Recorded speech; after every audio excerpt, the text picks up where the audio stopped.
প্রিয় দর্শকবৃন্দ, আমি আপনাদের দেখাবো ব্রড গেজ, মিটার গেজ এবং ডুয়েল গেজ কি, অর্থাৎ মিটার গেজ, ব্রড গেজ এবং ডুয়েল গেজ রেল লাইন কি।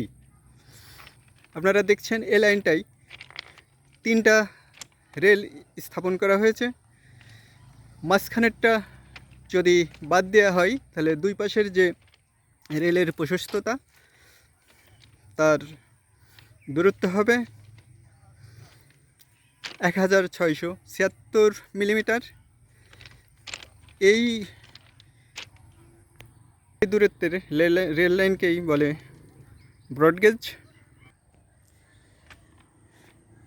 তারপরে দেখছেন এই আমি দেখাই, এই পাশেরটা যদি বাদ দিই, এই মাঝের এটা আর এই বেশি দূরত্বে এটা, এই দুটো রেল স্থাপিত হয়েছে যার প্রশস্ততা 1000 মিলিমিটার অর্থাৎ 1 মিটার। এই 1 মিটার দূরত্বের রেল লাইনকেই বলে মিটার গেজ রেল লাইন। এবং একই লাইনে দেখছেন যে মিটার গেজ এবং ব্রড গেজ রেল লাইন, এই মিটার গেজ এবং ব্রড গেজ রেল লাইনকেই বলা হয় ডুয়েল গেজ রেল লাইন। বাংলাদেশের পশ্চিমাঞ্চলে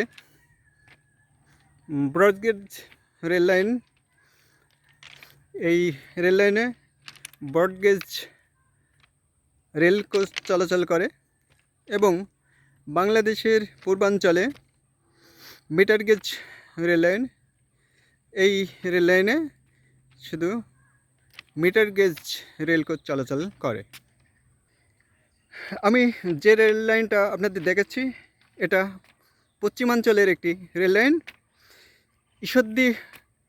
ঈশ্বরদী হতে রাজশাহী অভিমুখে এর মাঝামাঝি একটি জায়গা। এখানে দেখছেন 2টা রেল লাইন পাশাপাশি।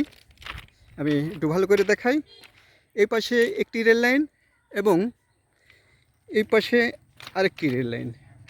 এই রেল লাইনের বৈশিষ্ট্য হলো এক লাইন দিয়ে শুধু একই দিকে রেল চলাচল করে, অর্থাৎ এক লাইনে বিপরীত মুখে রেল চলাচল করে না।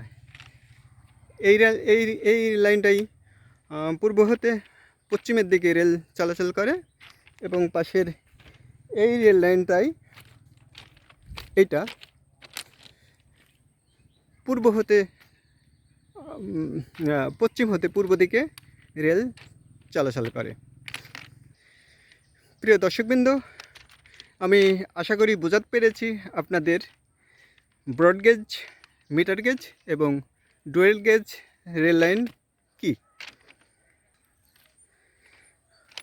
প্রিয় দর্শক, আজকে এ পর্যন্তই।